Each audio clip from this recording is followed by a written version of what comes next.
भैया बहनों शुभाफीफ, आज हम पाठ 16 के अभ्यास कार्य को पढ़ेंगे। इसके पहले हम इसके भावार्थ को पढ़ रहे थे। आज इसके अभ्यास प्रश्नों को देखेंगे।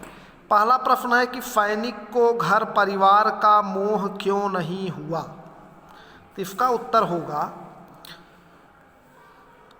सैनिक को घर परिवार का मोह इसलिए नहीं हुआ क्योंकि वह भारत माता की सेवा करना चाहता है। दूसरा प्रश्न है, इस तरह से सारे प्रश्नों का उत्तर 10 प्रश्न हैं, 10 का मैं लिखा हूँ, उन 10 का उत्तर मैं पढ़ दे रहा हूँ, आप मिलान कर लीजिएगा और क्रमशः सबके उत्तर लिख दीजिएगा। दूसरा है, सैनिक हमेशा अपने सेनापति के आदेश को तथा मातृभूमि की सेवा करना याद रखता है।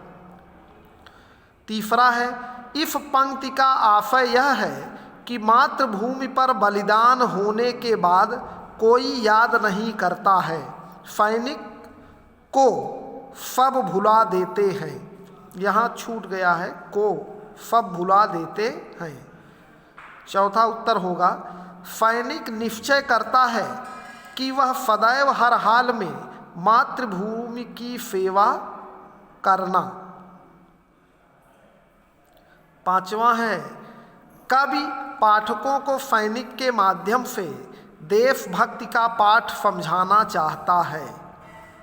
छठवां है, फोड़ित की लाली की उपमा देशभक्ति से दी है। लेखक ने फोड़ित की लाली की उपमा देशभक्ति से दी है। सातवां है, सिपाही स्वर्ग में इसलिए नहीं रुक पाता क्योंकि वह मातृभूमि की सेवा करना चाहता है। आठवां प्रश्न है, सैनिक को कवियों से यह शिकायत है कि वह उनके लिए 2 पंक्तियां कुछ भी नहीं लिखते हैं। नौवां, सैनिक कविता से अपेक्षा करता है कि मेरे लिए भी 2 पंक्ति कविताएं श्रद्धा स्वरूप लिखी जाएं।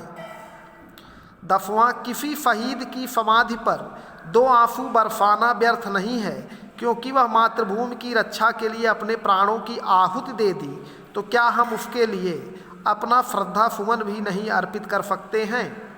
तो ये 10 प्रश्नों के सारे उत्तर हैं भैया बहनों, सबको हमने पढ़ा है और आप सुनेंगे भी जब आप देखेंगे तो, और आसानी से पूरा कर सकते हैं। अब इसी में दूसरा प्रश्न है, किसी संज्ञा या सर्वनाम से पहले जुड़ने वाला अक्षर या शब्द जो स्वयं का अर्थ ना रखता हो पर शब्द से जुड़कर उसका अर्थ परिवर्तित कर दे, उपसर्ग कहलाता है। जैसे दिन में प्रति जुड़कर प्रतिदिन अर्थात हर दिन होता है, उसी प्रकार निम्नलिखित शब्दों में उपसर्ग छांटिए। शब्द है निर्धन, प्रत्येक, अनुरूप, आजन्म, संयोग। तो निर्धन में निर्धन उपसर्ग है, निर और धन, प्रति धन एक, अनु धन रूप, आ धन जन्म, सम धन योग। ये शब्द होंगे अलग अलग जब आप करेंगे तो।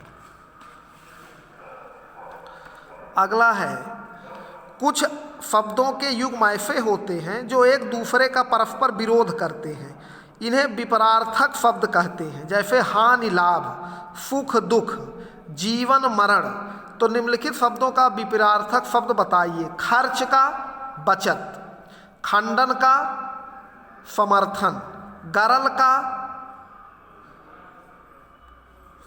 सरल, आस्था का अनास्था, खरा का खोटा,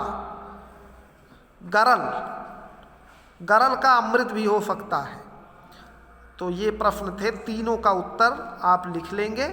क्रियात्मक कार्य हम कल पढ़ेंगे। धन्यवाद।